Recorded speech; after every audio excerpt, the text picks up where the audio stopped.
오늘 하나님 말씀 우리 함께 보겠습니다. 누가복음 22장, 신약성경 누가복음 22장 31절에서 34절까지 말씀입니다. 누가복음 22장 31절에서 34절까지 말씀, 우리 함께 한 절씩 교독하는 방식으로 봉독하도록 하겠습니다. 31절에서 34절까지 우리 한 절씩 교독하도록 하겠습니다.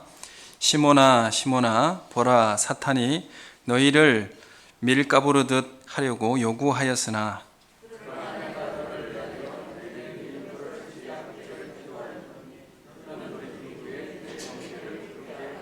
그가 말하되 주여, 내가 주와 함께 오게도 죽는 데에도 가기를 각오하였나이다. 이르시되 베드로야, 내가 네게 말하노니 오늘 닭 울기 전에 내가 3번 나를 모른다고 부인하리라 하시니라. 아멘. 반갑습니다. 우리 앞뒤 좌우에 계신 분에게 인사하겠습니다. 사랑합니다. 축복합니다. 우리 또 가정에서 이제 온라인으로 예배 드리시는 우리 성도님들, 하나님의 은혜와 축복이 함께하기를 원합니다. 서로 인사하시고, 또 우리가 하나님의 자리 안에 나와서 말씀으로 우리의 삶에 참된 자유함과 회복을 누리시는 우리 성도님들 되시길 소원합니다. 세상은 지금 전염병 때문에 고통받고 있고, 또 여러 가지 변종이 나타나는 것으로 인해서 불안함도 두려움도 우리 가운데 엄습해 오고 있습니다. 무엇보다도 조심하는 건 중요한데, 두려움의 마음들이 우리 가운데 걷어지길 원하고, 그 두려움 가운데 문을 닫고 있었던 그 제자들에게 예수님께서 오셔서 평안할지어다 라고 말씀하시지 않습니까? 우리 마음에 두려움이 있다면 마지막 때인 줄을 우리가 알고 더 담대함으로 믿음의 성장을 이루어내는 우리 성도님들 되시기를 축복합니다. 여러분, 우리는 모두 다 상처를 다 가지고 있습니다. 한 사람도 상처 없는 사람이 없습니다. 왜 그러냐면, 죄인인 우리는 이미 에덴 동산에서 쫓겨난 자에 대한 외로움, 고독함에 대한 상처가 다 있습니다. 그러니까 죄인으로 인한 상처는 우리 모두가 다 있고, 우리 삶에 자라오면서의 상처들도 모두 다 가지고 있습니다. 우리는 이 상처를 어떻게 대처해야 되고, 우리 어떻게 우리 교회 공동체 가운데 이 상처를 안고 살아가야 될 것인가. 오늘 제목을 상처 입은 치료자라 이렇게 제목을 정했는데, 여러분이 거하는 그곳에서 여러분 때문에 치유받고 있는가? 이웃들이 치유받고 회복하고 있는가? 우리의 삶을 돌아보기를 원합니다. 오늘 말씀 가운데서 베드로를 통하여서 하나님께서 치료하신 그 은혜를, 또한 하나님께서 믿음으로 다시 세워가시는 그 은혜를 경험하고, 또 우리 삶에도 그러한 삶으로 살아나는 우리의 삶이 되시길 예수님의 이름으로 축원합니다. 오늘 우리는 예수님께서 십자가 지시겠다고 오늘 최후의 만찬의 시간이지 않습니까? 그 장소에서 베드로는 큰 소리치고 호언장담을 했습니다. 주님과 함께 죽겠습니다. 나는 어디든 주님과 함께 가겠습니다. 이런 호언장담을 그 많은 제자들과 함께 있는 자리에서 외쳤습니다. 어떻게 베드로는 이런 자신의 이 결단, 장담, 이 열정이 나왔을까? 우리는 한번 고민해 볼 필요가 있습니다. 31절에 보면 시몬아 시몬아 이렇게 2번 부릅니다. 시몬이라고 부르는 경우가 있고, 또 이 34절에 보면 베드로야 이렇게 또 부르죠. 그러니까 시몬은 이전 옛사람일 때에 지었던 이름이고, 예수님께서 제자로 부르시고 난 다음에 이름을 바꿔준 이름이 뭐냐면 베드로이죠. 베드로는 반석이라는 의미가 있습니다. 그래서 시몬아 시몬아 이렇게 부르시면서 사탄이 너를 사탄에게 그 통치를 삼키려고, 사탄의 통제 아래 들어가게 하려고 나에게 요구했다. 그런데 내가 너를 위해서 기도함으로 믿음이 떨어지지 않도록 내가 기도했다. 예수님께서 이렇게 말씀을 하시죠. 그러자 베드로가 33절에 호언장담을 합니다. 저는 예수님 오게에도 같이 가서 또 함께 죽기를 각오했습니다 라고 많은 제자들이 듣는 자리에서 호언장담을 하죠. 사실 이런 그 열정적 고백, 베드로의 열정적 고백, 그 마음 중심에 예수님을 향한 진심의 고백이 있었을까? 우리 한번 좀 생각을 해볼 필요가 있습니다. 이 베드로는 왜 그 많은 사람들 앞에서, 예수님 앞에서 이렇게 호언장담하고 난 예수님 오게 또 가고 죽는 데는 함께 제가 죽겠습니다, 이렇게 말했을까요? 예수님을 향한 진심의 고백이라기보다는 물론 진심도 있었을 것입니다만은 거기에 있는 다른 제자들, 그런 사람들을 의식한 그런 모습이었다, 이렇게 우리는 생각해 볼 수가 있습니다. 이 자신의 예수님을 향한 충성심에 대해서 예수님뿐만 아니라 다른 제자들에게도 어떤 면으로 과시하고 좀 보여주고 싶은 그런 마음이 베드로에게 있었던 것 같습니다. 예수님께도 인정받고 다른 제자들에게도 인정받고 싶은 그런 모습이 베드로에게 이번 현장만 아니더라도 다른 모습들 가운데서 자세히 나타나고 있습니다.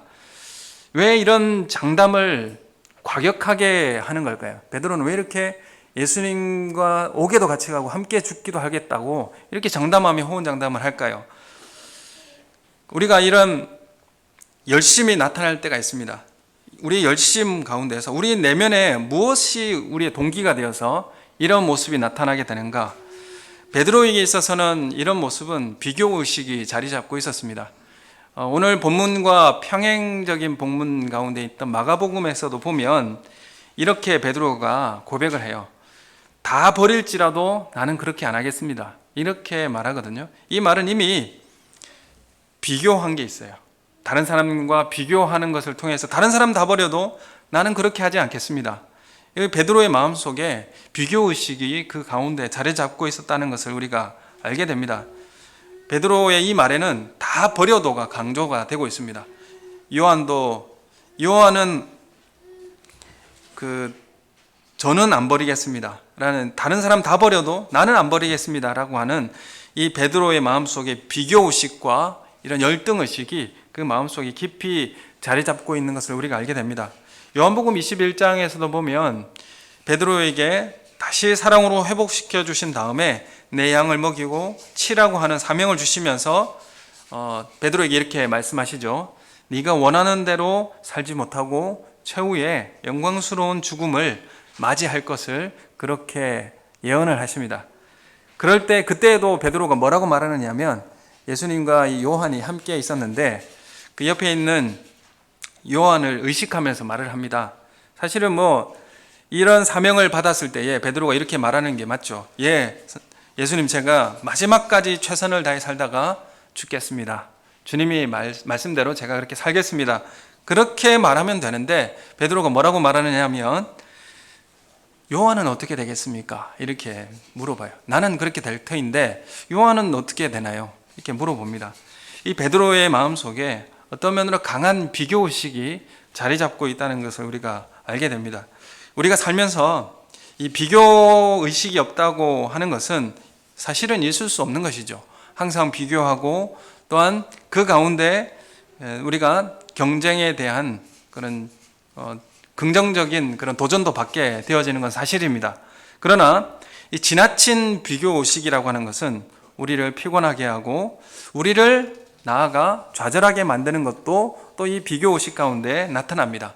하나님 우리에게 주시는 은혜는 절대적인 은혜예요. 어떤 사람과 비교해서 나는 좀 못하게, 이런 상대적인 은혜가 아니라 절대적인 은혜로 우리 각 사람에게 하나님 은혜를 베풀어 주셨는데 우리는 그것을 상대적으로 이해하죠.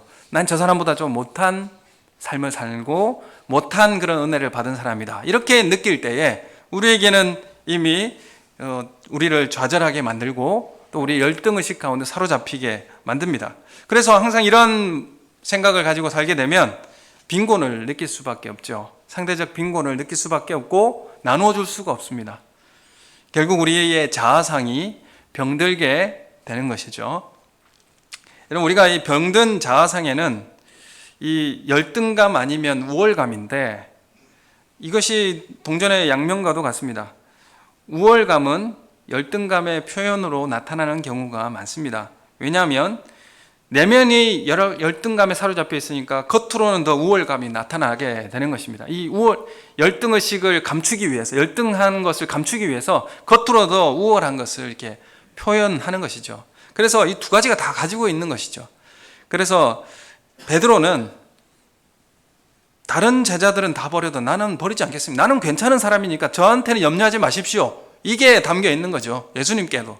우리 신앙도 마찬가지입니다. 예수님, 저는 괜찮습니다. 다른 사람, 저는 그 일에 제가 열정적으로 하겠습니다. 이런 모습이 나타날 때가 있어요. 이렇게 강하게 이야기한 이유는 베드로의 마음속에 내가 주님을 버릴 수 있다는 그 가능성을 알았기 때문에 그래요. 연약한 것을 알았기 때문에. 그 두려움을 덮기 위해서 이런 강하게, 과격하게 그렇게 예수님께 반응한 것으로 그렇게 우리는 볼 수 있습니다. 여러분, 우리는 잘못된 우월의식으로 이런 열정으로, 이 우월의식이 열정으로 나타나서 베드로가 자신을 찌른 것을 우리가 확인할 수 있습니다. 여러분, 우리가 이 열정이라고 하는 것이 우리에게도 있죠.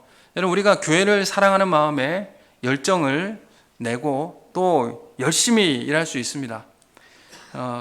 근데 여러분의 우리의 열심을 잘 한번 돌아봤으면 좋겠습니다. 예수님 앞에서 저는 걱정하지 마십시오. 다 버려도 저는 버리지 않겠습니다라고 과격하게 그리고 열정적인 모습으로 드러난 그 마음 속에 우리가 정말 예수님을 사랑하여서 그 열정이 나타나고 있는가?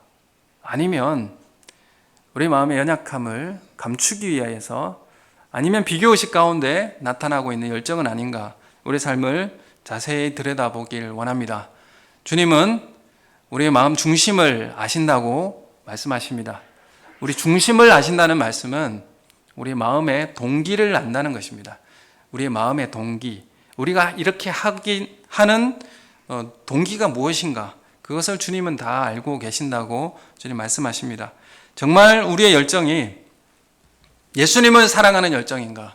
아니면 다른 이유인가?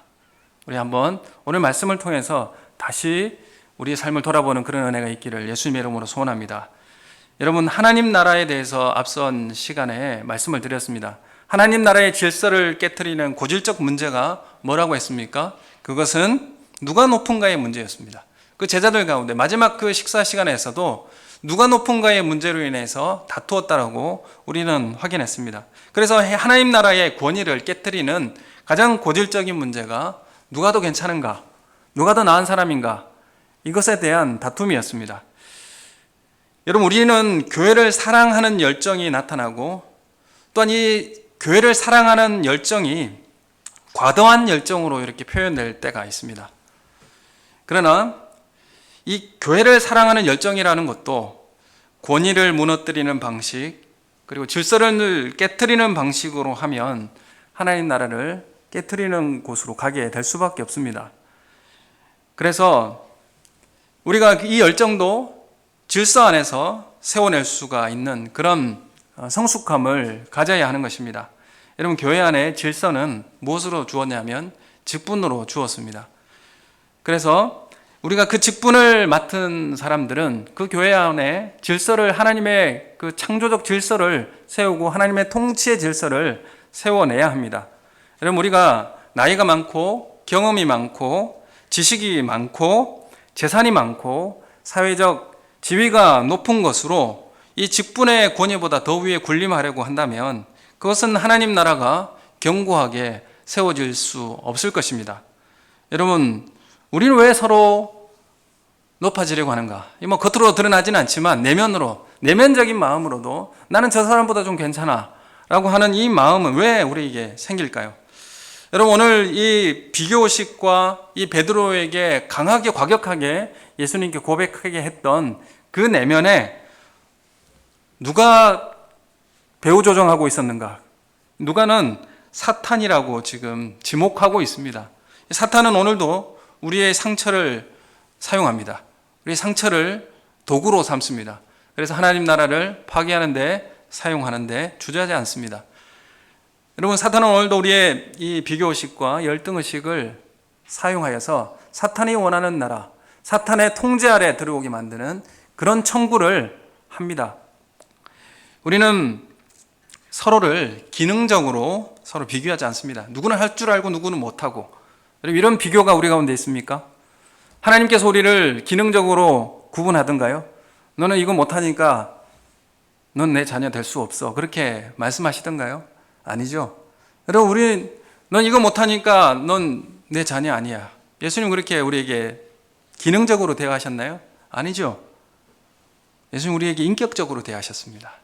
예수님 우리에게 넌 나의 사랑하는 자녀야, 이렇게 모두 다 똑같이 그렇게 인격적으로 대우해 주셨습니다. 그런데 우리는 왜 기능적으로 대하십니까? 왜 그것도 못합니까? 왜 그것도 그렇게 똑바로 안 됩니까? 이렇게 대우한다면 그건 우리는 서로를 기능적으로 대하는 거예요. 인격적으로 대하는 모습이 아니라는 것이죠. 여러분, 우리는 서로를 이 기능적으로 비교하지 않습니다.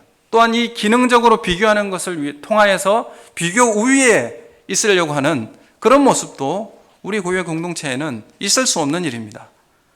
할 수 있는 사람, 못하는 사람, 이렇게 구분하는 것은 하나님 나라의 방식이 아닙니다.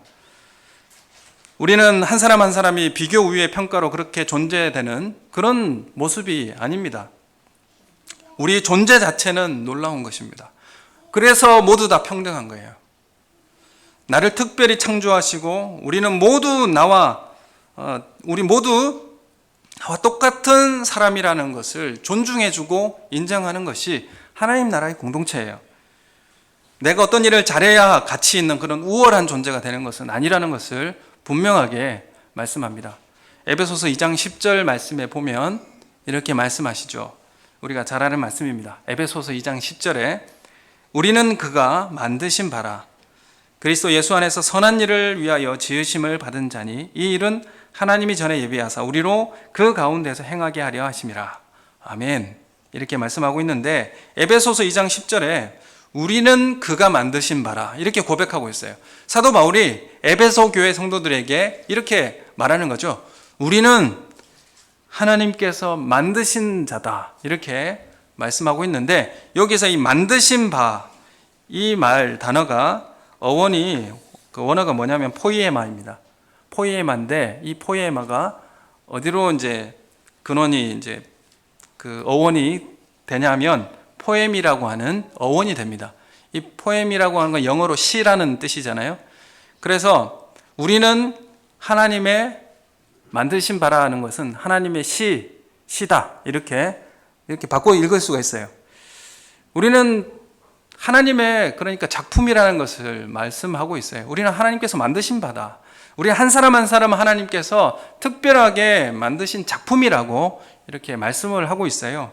그냥 연습 삼아서 하는 그런 연습 작품이 아니라 심혈을 기울여서 만든 작품 중에도 작품이라는 것을 우리에게 말씀하고 있습니다.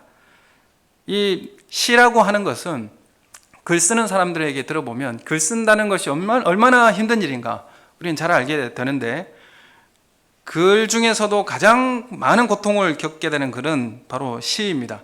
시는 함축된 단어를 선택하고 그 안에서 많은 것을 내포해야 되는 글을 써야 되기 때문에 수많은 퇴고 그리고 고민, 가장 절제된 최상의 언어를 한 단어 한 단어 선택하는 것이 바로 시를 쓰는 것입니다. 주님 우리를 이렇게 심혈을 기울여서 정말 최고의 작품으로 만드셨다고 우리에게 말씀하고 있습니다. 우리 한 사람 한 사람을. 그래서 누구를 비교하고 누가 더 낫고 이런 문제가 아닙니다. 우리가 하나님 앞에 내가 어떤 존재로 어떤 가치로 존중받느냐에 따라서 우리 내면의 열등의식은 치료될 줄로 믿습니다. 우리가 이런 하나님의 은혜가 다시 회복된다면 내 안에 있던 비교의식도 사라질 줄로 믿습니다. 오늘 31절에 시몬아 이렇게 불렀습니다. 시몬아 시몬아 2번 불렀어요. 너희를 사탄이 밀 까부르듯이 하려고 요청했다. 내게 요구했다. 이렇게 말씀하고 있는데 이 2번 부르는 것은 앞으로 벌어질 그런 위험한 힘든 일을 대비하여서 강조하는 이야기이고 34절에 보면 베드로야 하면서 또 부릅니다. 시몬이라고도 부르고 베드로야라고도 부릅니다. 그 시몬이라고 부를 때는 다시 예수님을 부인하게 될 그런 연약함을 알려주고 있습니다. 네가 나를 부인할 것이야.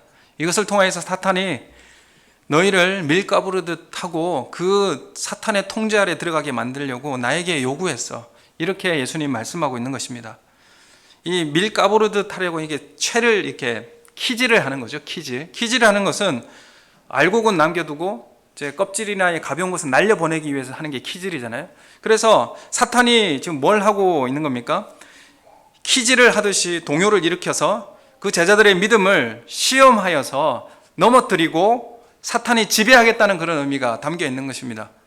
그래서 내가 사탄이 그 베드로의 믿음을 키질해서 내가 넘어뜨리고 내가 지배하겠다, 그것을 요구한 거예요. 예수님께.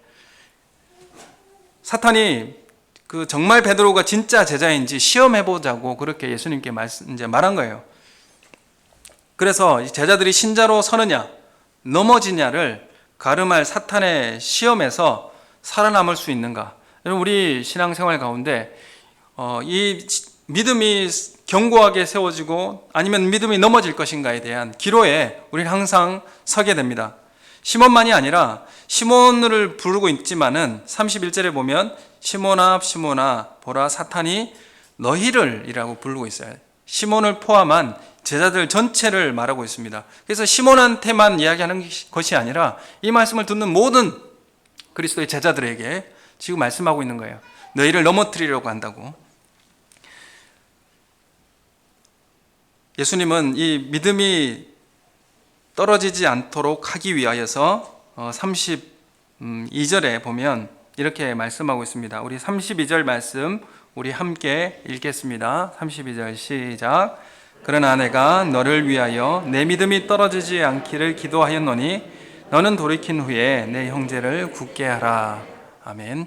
그러면 이 믿음이 떨어지지 않게 하기 위해서 예수님은 뭘 하셨다고 말씀하고 있습니까? 기도하였다. 너를 위해서 기도하였다. 그래서 이 부족한 믿음을 위해서 예수님께서 기도하셨다라는 것을 말씀하고 있습니다. 여러분, 이 사탄의 우리의 믿음을 넘어뜨리고 무너뜨리려고 하는 이 사탄의 계획 가운데, 공격 가운데 승리할 수 있는 길은 뭐라고 지금 우리에게 말씀하고 있습니까? 기도하는 길이다. 여러분, 기도하는 자리에 항상 계셔서 믿음이 떨어지지 않는 그런 승리하는 삶을 사시길 원합니다. 이 사탄의 공격에 승리하는 길은 오직 기도뿐이라는 것을 주님께서 우리에게 말씀하고 있습니다. 우리는 이 베드로가 어떤 모습으로 실패할지 우리 잘 알고 있습니다. 다 굴기 전에 3번 예수님을 모른다고 저주하기까지 부인한 베드로, 자신의 그 열정적 고백과 그런 선언들이 다 절망하고 자신에 대해서 실망하는 그런 상처를 입은 그런 베드로의 모습 우리는 잘 알게 됩니다. 그러나 이 베드로를 예수님께서 다시 회복하게 하시고 회개의 자리로 나오게 하셔서 다시 주님의 공동체에 복종과 사랑의 자리로 돌아오도록 주님이 인도하십니다. 우린 그것을 잘 알게 됩니다. 베드로는 예수님을 부인하는 이런 치명적 실패를 경험하게 될 것이고 그 후에 실패를 경험으로 해서 동역자들을 믿음에 굳게 세워야 할 사명을 부여받게 됩니다. 지금 예수님은 네가 넘어지고 그리고 실패할 것을 알면서도 지금 예수님은 32절에 보면 너는 돌이킨 후에 내 형제를 굳게 해라 이라는 사명을 베드로에게 맡겨주세요. 그 실패를 알면서도 예수님은 그걸 돌이키고 너는 다시 내 형제를 굳게 하는 자리에 나아가라 이렇게 부탁하는 예수님의 모습을 우리가 보게 됩니다. 예수님의 수제자로 이 베드로는 자부심을 가지면서 자리 다툼에 늘 관심이 많았던 이 베드로에게 예수님은 회개라는 과정을 거쳐서 먼저 그의 신앙을 회복하게 한 후에 더 나아가 더 철저히 겸손하게 형제들을 섬기는 사도가 되게 하셨다라는 것을 우리가 알게 됩니다. 우리의 연약함을 주님은 아시면서 우리에게 또한 형제를 부탁하는 자리에 보내십니다. 우리의 상처 입은 것을 우리는 다 아시면서도 주님은 회복하기를 원하시고 회복한 다음에 그 연약한 형제의 믿음을 세우는 자리에 우리를 또한 파송하십니다. 여러분, 우리의 상처가 너무 많고 연약하다고 해서 우리가 형제를 우리는 그런 연약한 자라고 해서 아무 일도 못하는 것이 아니라 상처 입었고 연약하지만은 우리 공동체 안에 다시 보내어서 서로를 세우는 일에 우리는 다시 세우게 하는 그 하는 예수님의 사역을 우리는 확인하게 됩니다. 우리 예수 그리스도 안에서 치유받게 된다면 우리는 서로에게 서로를 치유하는 자로 그렇게 세워지게 되는 것입니다. 여러분, 이전에 파괴되었던 것이 회복되면 이전의 모습보다 더 발전된 모습으로 가게 됩니다. 베드로도 다시 세워졌을 때 내 양을 먹이라, 내 양을 치라는 것으로, 먹이고 치라는 것으로 더 확장되어져서 사명을 맡기는 것을 확인하게 됩니다. 그리고 이전에 절망했고 실패했는 그 과정을 회복하고 돌아오면 더 확장된 모습으로 하나님을 섬기고 나아갈 수 있다는 것을 우리가 확인하게 됩니다. 우리가 장차 새 하늘과 새 땅, 그 하늘나라를 우리가 받게 될 터인데 이것은 에덴 동산보다 더 발전된 더 나은 곳이라고 말씀하고 있어요. 이전에 에덴 동산으로 돌아가는 것이 아니라 우리는 더 나은 새 하늘과 새 땅에 하나님 나라로 가게 되는 것입니다.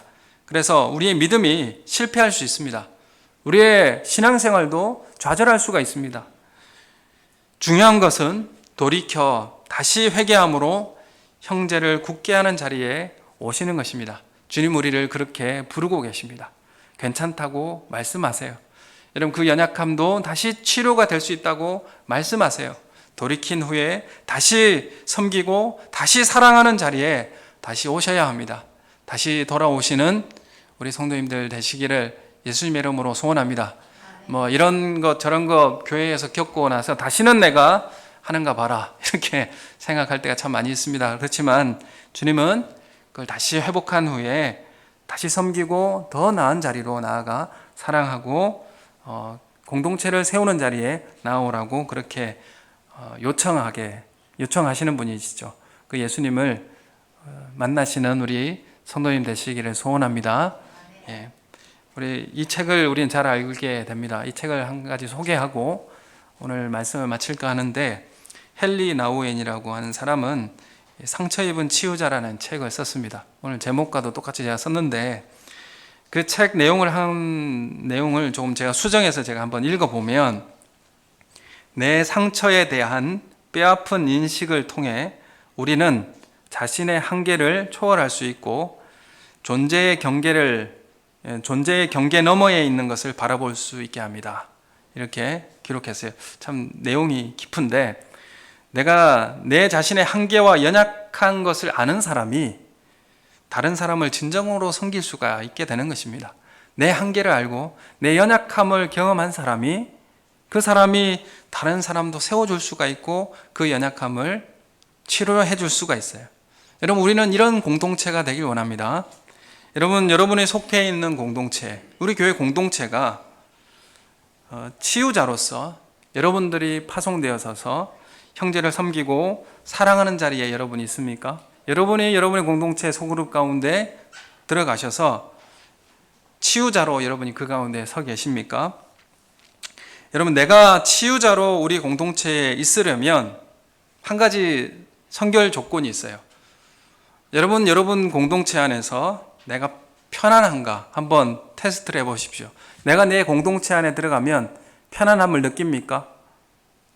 내가 편안해야 누구를 환대하고 치료할 수가 있죠. 내가 내 공동체에서 편안해야 다른 사람을 돌보고 섬길 수 있게 됩니다. 내 공동체에서 내가 편안하지 않는 이유는 뭘까요? 내가 내 공동체에서 편하지 않는 이유, 그것은 다른 많은 이유가 있겠지만 한 가지 이유는 내가 괜찮다고 하는 사람을 하고 있기 때문에 그렇습니다. 내가 완벽하다라고 생각하고 있기 때문에 그래요. 그러니까 내가 괜찮은 사람이기 때문에 내 괜찮은 것으로 다른 사람에게 영향을 줘서 그 사람도 괜찮은 사람이 될 수 있다, 이 생각이 있기 때문에 불편해지는 것이죠. 내가 완전해지면 완전해질수록 상대방은 불편해지는 거예요. 왜냐하면 내가 완전해짐으로 인하여서 상대방도 완전해질 수 있을 거라고 결국엔 강요가 될 수도 있거든요. 그래서 내 공동체에서 내가 편하지 않은 이유는 내가 괜찮은 사람이라고 여기는 것 때문에 그럴 가능성이 있습니다. 그렇지만 내가 내 연약함 하나를 공개하고 상대방도 그 연약함 가운데 공감을 하게 되면 치유가 일어나요. 이것은 좀 특별한 공동체죠. 내가 완전해져서 치유가 되는 게 아니라 나의 연약함 하나로 인해서 그 하나에 공감하는 것으로 인하여서 서로가 치유가 일어나게 되는 거예요. 여러분, 그래서 내 빈자리가 상대방의 빈자리와 함께 공감을 하고 그 공감을 했을 뿐인데 치유가 일어나게 되는 것입니다.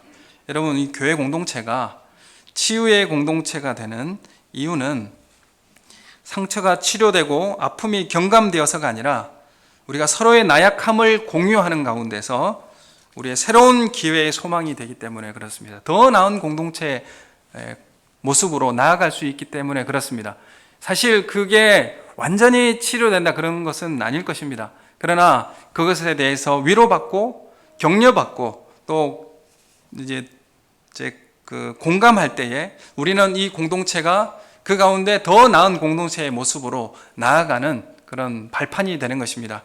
여러분 우리는 우리 공동체 안에 상처 입은 치유자로서 세워지기 원합니다. 내가 완전한 자로 내가 그 자리에 서게 되면 편하지 않습니다. 여러분, 우리 공동체가 치유가 일어나게 되려면 편한 공동체가 되어야 돼요. 내가 그 자리에 있을 때 편안해지고 있는가?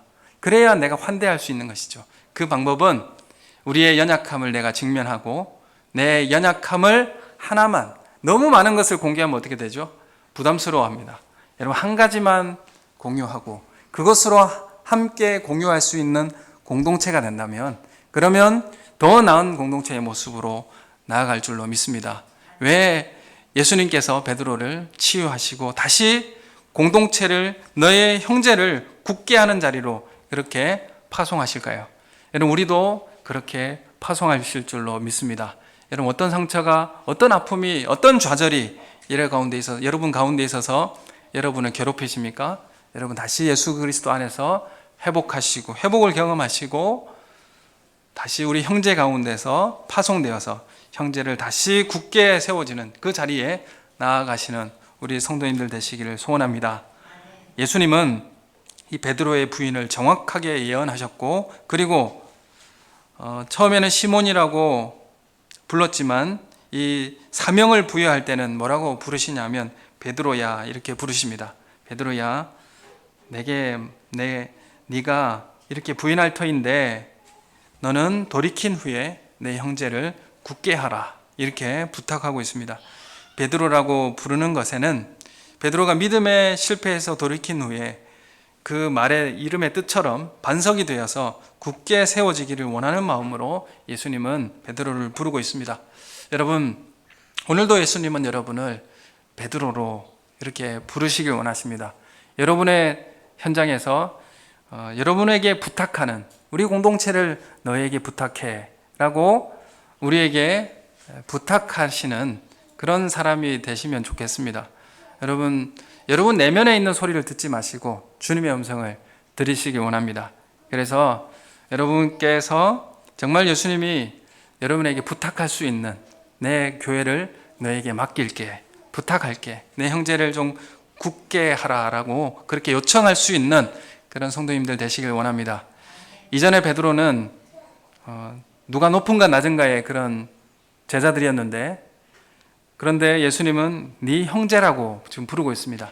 네 형제를 굳게 세워라, 이렇게 형제를 세우는 마음으로 그렇게 세우라고 말씀하고 있습니다.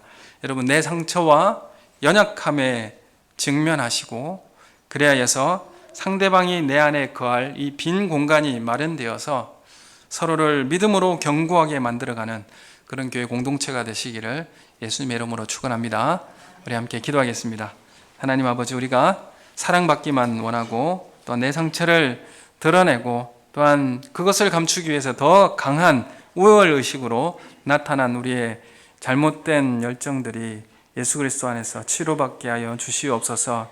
하나님, 우리의 연약한 모습으로 인하여서 하나님 많은 영혼들이 공감하고 공동체가 하나 되어지고 위로받는, 치유되어지는 그런 교회 공동체가 되게 하여 주시고, 내가 그곳에 파송받는 그런 은혜가 우리 가운데 있게 하여 주시옵소서. 우리 다 같이 함께 한 목소리로 기도하겠습니다. 하나님 아버지, 은혜를 감사합니다.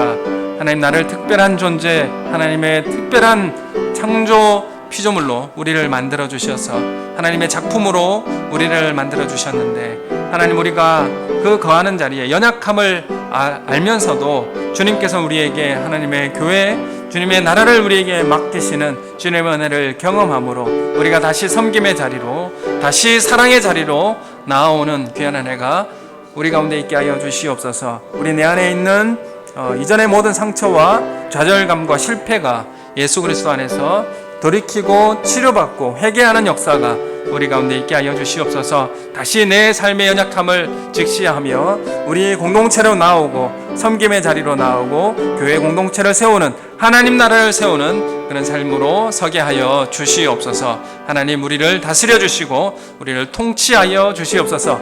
거리에서 하나님 나라가 우리 교회 가운데 임하는 귀한 역사 주님께서 허락하여 주시옵소서. 감사함을 드리옵고 예수님 이름으로 기도드립니다. 아멘.